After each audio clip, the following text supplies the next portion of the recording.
How is it going today, everybody? Today we are looking at the fifth volume of Chip Zdarsky's Daredevil, and it is also pretty good. Though the action has cooled down a bit this time because it's mostly just characters talking and whatnot. So it's not as action packed as the last volume, but it's still really really good. So yeah, let's just get into it right now.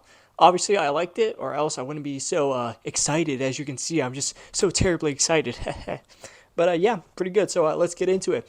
First issue starts out exactly where the last issue left off, where Daredevil just says, "I'm turning myself in," and everybody except for Kingpin goes a bit crazy with that because they don't want him to turn himself in, obviously, because he's Daredevil. Why should he go to jail? Especially Cole, he doesn't want to take him to jail anymore because, he finally realized that Daredevil is a hero and he really just wants to help people. Kingpin is ecstatic about it and wants to take him to jail almost immediately. And obviously nobody wants him to do that, but Daredevil's just like, yeah, no, I have to go to jail. You have to take me in, Cole. So Cole does that, and they don't really take him to jail, actually. They just drive him to some other place, and he just goes to his own place, I guess. That was a bit weird how Daredevil is going into a cop car, but then the next time you see him, he's going to his own place to suit up, I guess. It's whatever. Anyway, Feige goes to the DA and tells the main DA guy that Daredevil is turning himself in, and he wants the DA to know that for some reason. I'm pretty sure there's a deeper reason than that, but I don't want to get too far into that, whatever. Anyway, Matt suits back up into his regular suit, but who else is waiting for him there? Then Spider-Man, who's just like, yo, I told you not to put on a suit, man. Why are you doing this? And Daredevil is just like, listen, this is more than just me and you. This is bigger than everybody else. I have to show everybody that we're not above the law. All that other stuff. And, it looks like they're about to fight, but Spider-Man decides not to fight him and trust Daredevil and just goes on a warning and tells him, listen, if you do anything else stupid, I will return for you. And Daredevil's just like, yeah, sure. And, Spider-Man leaves, and Daredevil's just like, ugh, thank God we didn't fight. I don't think I have anything else left in me. So that's a bit funny. So anyway, Daredevil goes to the DA's office, and it's just like, listen, I want you to persecute me for this. And the DA is just like, listen, I'm not going to do it unless you take off your mask. Oh, fun fact, the DA was also Matt's former boss, so that got a bit weird, but Daredevil does that and shows that he's Matt Murdock, and the guy is not happy. The DA's name is Ben, but I'm just going to call him the DA because it doesn't matter. Yeah, he isn't happy, and he's just like, you've lied to me this entire time? What the hell, asshole? What was that all about? And, Matt, being his typical Catholic self, is just, apologizing and being a little bitch. Oh my gosh, stop apologizing. Gosh, you gotta stop superheroes from apologizing. Spider-Man does it a lot. Daredevil does it a lot. It's really annoying. That's a bit of a tangent, but yeah, I hate it. Anyway, yeah, Daredevil apologizes, and then the guy's just like, arrest his murderer, because that's what he's going to be persecuted on. So that's the end of that issue. The next one is an annual, and it's about Mike Murdock, who is Daredevil's brother. Not brother, technically. In the last volume, well, the last run, Mike Murdock was an idea that Matt came up with when he wanted to distance himself from Daredevil. So he created another persona who's like his twin brother, despite the fact that Matt doesn't have a twin brother. It's really complicated. All you need to know is that Mike Murdock was not a real person, but then he became a real person from magic, and now he's using magic again to become a real person and be actual Matt's real brother, because he wasn't Matt's real brother. He was just a magical person who was created from Matt's ideas. It's a whole thing. All you need to know is that Mike Murdock is Matt's brother, and now Matt has a twin brother, canonically speaking. So there's that. Matt now has a twin brother. That's the end of that issue. Next issue is basically just a fallout of the first issue of Matt telling himself he needs to bring himself in. So, everybody's getting ready for the new court case of New York versus Daredevil, or something along those lines. So, before Daredevil could do all that, first off, he wants to do some more good before he goes to jail. Or hopefully not go to jail, or whatever.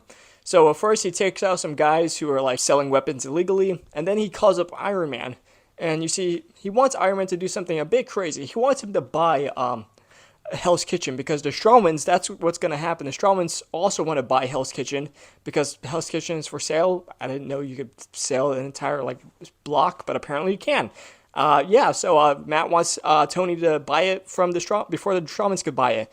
And that makes Tony a bit peeves because he doesn't know if he can buy it, but they promised each other to do it. So Tony said he will buy it while Daredevil is off, getting prosecuted and whatnot. So there's that. Also, Matt gets his mugshot, which looks really freaking hard with the new redesigned suit. It looks so cool. Also, during like the first court date, Foggy manages to get the plea deal down to second-degree manslaughter rather than first-degree manslaughter, and wants to take away altogether. But they managed to do that in the first court case. So the next time it's going to be like the final one. So a lot of drama heating up right now. And as I said, Daredevil made Tony promise that he'll buy the entire block. So hopefully that happens. Meanwhile, Fisk goes to Mary, the chick with the dissociative identity disorder, and spruce fire from her head and stuff like that. She's still back at the church, and he basically tells her like, yeah, I did this for your own good, because he's the reason why Mary is like that now. But yeah, she's the reason why she's in the church. And she's just like, no, it's great. I can finally think for myself, and I don't have all the voices in my head, and it's nice and stuff like that. So yeah, there's that. They reconnect because Wilson and Typhoid Mary had a little fling going on like years back, but I don't want to get into that. Anyway, near the end of the issue, Foggy brings back Kirsten McDuffie, which was Matt's love interest in Mark Waid's run of Daredevil. So that's going to be a bit of drama that's happening right here. He brings back a former love interest who didn't die or kill herself or go crazy, because that typically happens to Daredevil's love interest for some reason.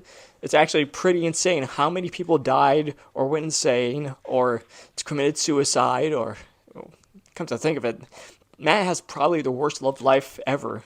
Yeah, that sucks.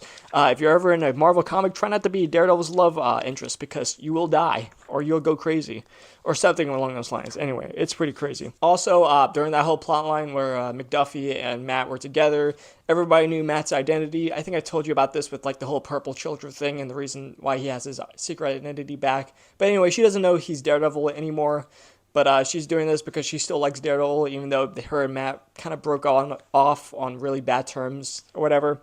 And obviously, Matt isn't very happy about this, and just tells Foggy right there just to fuck yourself, because he was very upset that he brought in, his former ex-girlfriend. And, as I said, that made Daredevil really upset. But Foggy's just like, listen, we need her. She's one of the best we got. And right now, this isn't looking so good for you. So we need everybody we can get, including your ex-girlfriend. So it's either that or nothing, dude. Anyway, after that, he goes to brood on a building. And Electra is just like, hey, what's up, guy? And obviously, Daredevil doesn't want to talk to her. And she's like, what do you want, Electra? And she's just like, I need you. There's this thing with the hand, and we're creating this thing called a fist, and it's going to, help fight them. You said you wanted to help on a bigger scale? Well, this is the bigger scale. And, Matt doesn't really care about the hand stuff because he's got his own shit going on. And he's just like, no, go fuck yourself. But then she's just like, listen, if you want me to help you, you have to participate. And Daredevil's just like, I don't want you to participate because you're weird and you're a killer. She did get a tip that Fisk and a bunch of other crime bosses were having a meeting inside like a bank or something. And so Daredevil is a bit appreciative of that and goes off and, to screw around with them. Speaking of Fisk, inside that bank, he's telling everybody that he still doesn't want to be the Kingpin, but is basically just screaming at them, calling them, terrible for, having a whole gang war or stuff like that and being stupid and dumb. And, Hammerhead, who isn't dead because he's got a giant metal plate in his head, so he was able to stop the bullet from that, which is really funny. I forgot to tell you guys that Hammerhead has a really thick skull, basically. And he's basically just like, yeah, we get it, but hey, you were gone, what else could we have done? That's just how we are. Anyway, somebody else needs to be the Kingpin, and I just want to. But before he could finish, Kingpin just slams his head repeatedly down on the table, and it was really funny to see, and kind of brutal, and he's just like, bleh, bleh, bleh. But anyway, he lets the old lady from the Labrie family become the next Kingpin because she was the smartest one there, even though she let her son die in order to get the owl incarcerated. Also, I forgot to tell you guys, a couple issues ago, the son of the head of the Labrie family, the guy that Daredevil was cooking, he went to find his daughter and instead just found the owl, and the owl killed him, so there's that. But the Labrie head, basically let her son die because of that, because she really wanted the owl out of the picture. So that's kind of funny. It isn't, but, it's a comic. Shit happens. Anyway, yeah, Kingpin is upset, but he lets the lady become the next Kingpin. But before they could like basically settle down, that Daryl comes in smashing the bank doors down, and it's basically just like, listen, you guys think you're the hot shit, well you ain't. I'm still here, and I'm coming for all of you guys, no matter what happens, no matter who's the Kingpin. And, I'm not going to be alone. And right next to him is Spider-Man. I guess they decided to bury the hatchet. There's no bad blood between them. So that's nice. Later, they go on top of a building.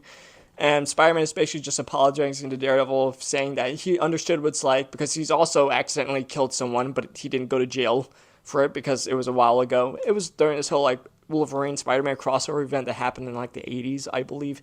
Pretty cool. He accidentally killed somebody. And that made Spider-Man really sad, and he's still pretty traumatized from that event to this very day. But we got a little hug between our favorite red costume heroes, so that was really cute. And, it was basically just Daredevil going on how Spider-Man's the best, and he's glad that they're friends. And it's really wholesome to see, and I really like that. Anyway, near the end of that issue, Feige does something again and brings on Mike Murdock, Matt's new magical brother. And obviously that makes Matt even more upset because Mike is a giant screw-up. At least now he is, because now he's real. And they don't really have a good, strong relationship. So he wonders how did he even manage to get Mike on board. Because Mike is also standing in for Matt. It's this whole thing because, they're twins. So Michael is supposed to stand in for Matt in order to say that Matt was also on the team. But he really isn't on the team because Matt is Daredevil. Oh my gosh, I'm getting really confused myself from saying all this shit. But yeah, Matt is just like, what did you say to my brother? How is he me?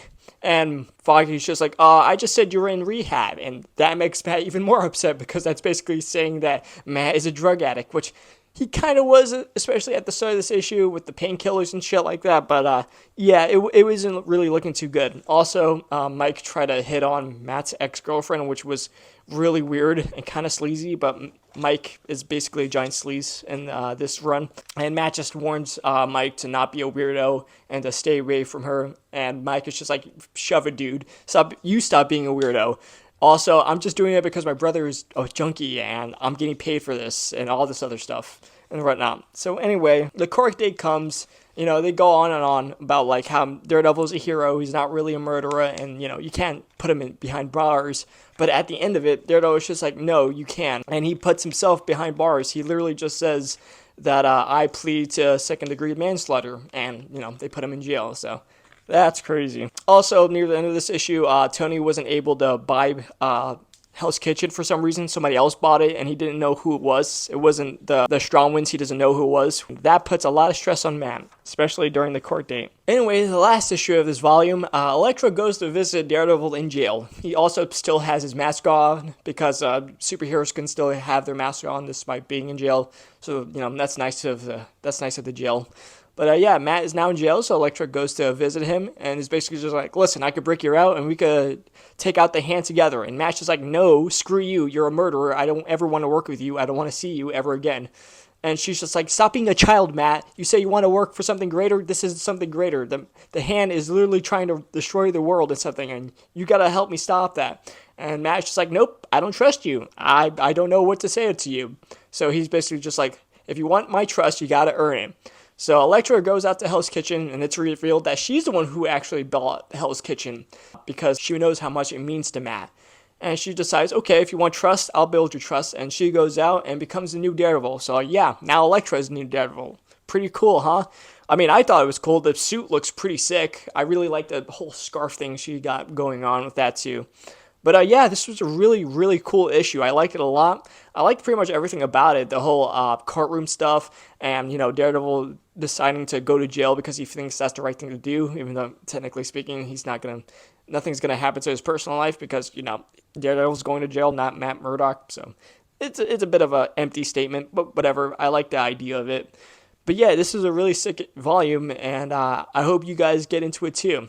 Anyway, next volume next week. So like, comment, subscribe, tell me what you like, what you don't like, and I'll see you next time. See ya!